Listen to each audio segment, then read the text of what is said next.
थंडी सुरू झाली आहे आणि थंडीमुळे ना पाणी काही जास्त पिलं जात नाही. तर म्हटलं चला घरामध्ये काकडीसुद्धा आणली आहे, तर काकडीसुद्धा खाल्ली जात नाही थंडीमध्ये जास्त.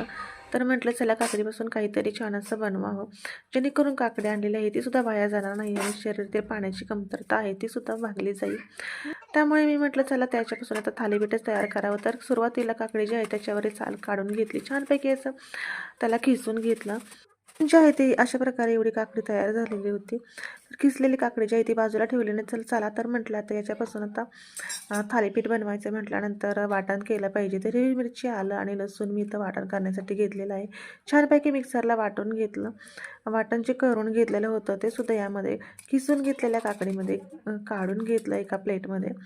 आणि त्यानंतर त्यामध्ये मी घातलेले आहेत मसाले. मसाल्यामध्ये मी घातलेले आहे 1 छोटा चमचा हळद आणि 1 छोटा चमचा जे आहे ते लाल तिखट घातलेलं आहे.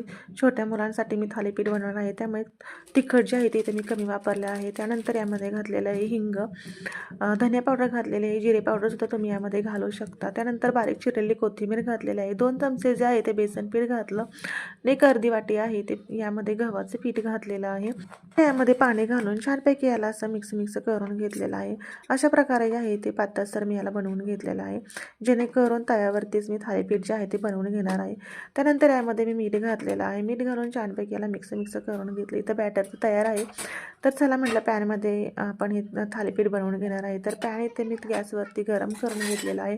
त्यानंतर यामध्ये मी घातलेलं आहे तेल छानपैकी गरम झाल्यानंतर पळीने यामध्ये जे बॅटर आहे ते असं पसरवून घेतलेलं आहे. छानपैकी आपल्याला हव्या आकारामध्ये आपण यामध्ये थालीपीठ बनवू शकतो. तर अशा प्रकारे जे आहे ते छोटे छोटे यामध्ये मी थालीपीठ बनवून घेतलेलं आहे, जेणेकरून मुलांनासुद्धा ते छानपैकी असं ॲट्रॅक्टिव्ह वाटेल. तर अशा प्रकारे करून घेतलेलं आहे. तर छानपैकी आलटून पलटून तेल घालून यावरती मी तव्यावरती पॅनमध्ये पलटून घेतलेलं आहे. छानपैकी खरपूस असं भाजून घेतलं आणि टोमॅटो केचपसोबत असं गरमागरम असं सर्व केलेलं आहे. तर तुम्ही पाहू शकता अशा प्रकारे जे आहे ते काकडीपासून थालीपीठ जे आहे ते तयार झालेलं आहे. तर इथं सई जी आहे तिलासुद्धा खूप भूक लागली होती. तिची तब्येतसुद्धा थोडी आज बरी नव्हती. तर म्हटलं चला गरमागरम तिला द्यावं खायला. तिलासुद्धा छानपैकी आवडीने खाऊन घेतलं. चला तर मग ते